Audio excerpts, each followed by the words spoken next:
Hello there! I usually record videos for YouTube on weekends, but this time I'll make an exception. Also, it's not really in my habit to make direct responses to videos that disturb me, so this is another exception. Without further ado, this is a reply to Fool for Lifetime, and I will put his link in the description box in case he forgets to approve my video.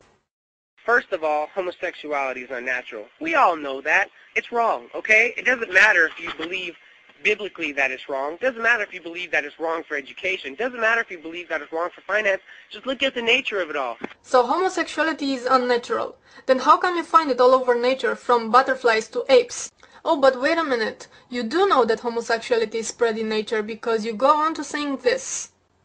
And for all of you people out there who want to argue with the animal kingdom, animals do homosexual things. There are certain species of animals. Well, first of all, most animals are stupid.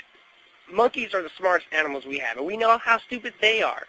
So if you're telling me that humans are as barbaric and as stupid as animals who eat their own young for survival sometimes, okay? Come on, this is really retarded. It's unnatural, okay? Basically, what you're doing here is a big fat straw man. Nobody argues that animals are not stupid, because they are. And nobody said that we should do what animals do. But the point is this. Your statement that homosexuality is unnatural is false. You cannot call it unnatural as long as you can find it all over nature. It's just that simple. So let's move on. Secondly, it does make God mad. Whether you like to admit it or not, it does make God mad. Go read 1 Corinthians chapter 6, verse 14, I believe it is, around there. Homosexuals shall not inherit the kingdom of heaven. It says it clearly. Apostle Paul in Romans, I believe it is. Man shall not lie with man. What is so hard to understand about that? It makes God mad, okay? For your point to be considered valid, first you have to do 3 things. First, you must prove that there is a God. Second, you have to prove that your God is the real God. Third, you have to prove that the Bible is the Word of God. Yeah, I wish you all the luck in the world with that.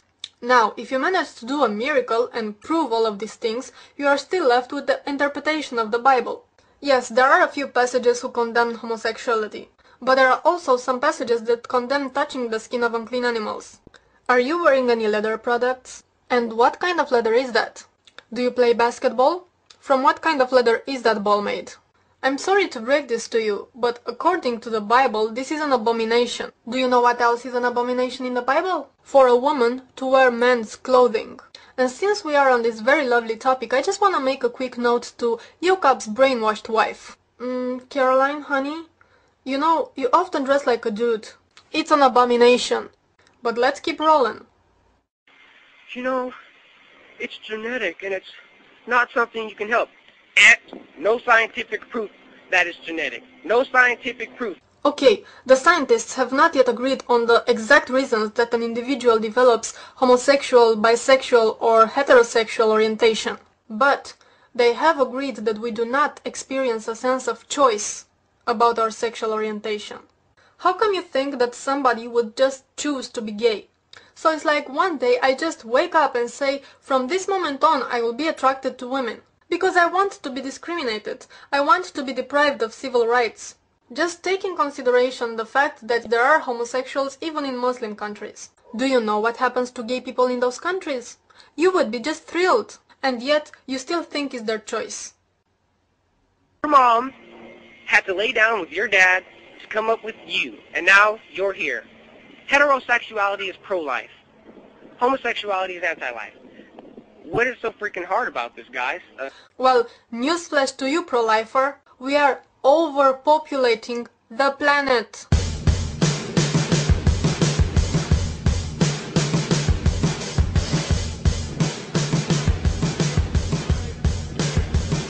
So if you look at the problem from this point of view, heterosexuality is the most dangerous sexual orientation in our times.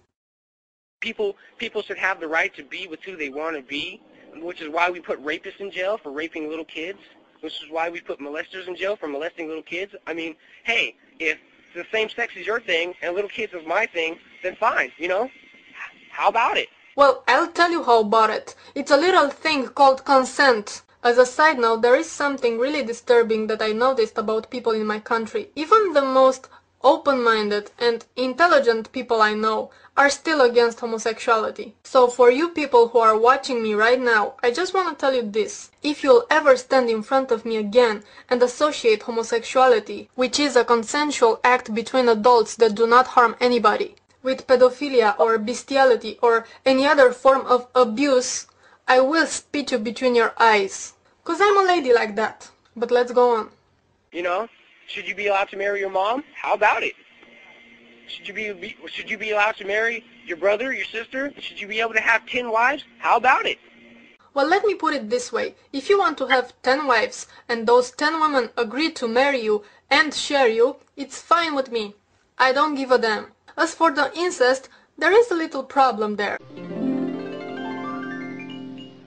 I know there's a lot of you guys with common sense and level heads on your shoulders, and I'm urging you to keep the fight going. Thanks. Why is it so hard for you to understand that both heterosexual and homosexual behavior are normal aspects of human sexuality? Both have been documented in all the different cultures and historical times. Those convictions that you have are not justified by religion or by logic. You are just a homophobe. Your hypocrisy is much too obvious, especially when you preach about Jesus and love, while in the same time all you do is promoting hatred. On February 12th, an openly gay 15-year-old boy named Larry, who was an 8th grader in Oxnard, California, was murdered by a fellow 8th grader named Brandon. Larry was killed because he was gay.